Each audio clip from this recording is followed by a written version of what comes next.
Помня, ако някой от вас не е разбрал все още, че новата ми група стартира през септември. Повечето от вас може би знаят, за тези, които не знаят, сформирам такива онлайн групи за онлайн групова работа, които се случват в реално време.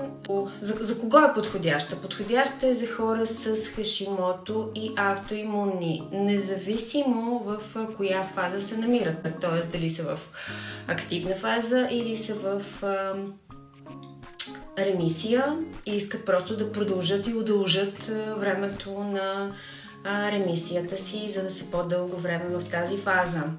За хора, които имат ендокринологични някакви проблеми, заболявания, за хора, които имат проблем с щитовидната жлеза, за хора, които имат инсулинова резистентност или са в преддиабетно състояние, за хора, които имат хронични възпаления, за хора, които искат да отслабнат, имат някакъв проблем с отслабване или дори да не е проблем, просто искат здравословно отслабване, за хора, които искат да водят изобщо здравословен начин на живот. Тук основното, което всъщност в тази група ще направим и смятам го за изключително и полезно, е, че ще наблегнем елиминирането на хроничните възпаления, за които ние дори не знаем, които всъщност стоят в основата на повечето болести, на проблема ни с кръвна захар и инсулин, проблемите ни, дори психическите ни проблеми,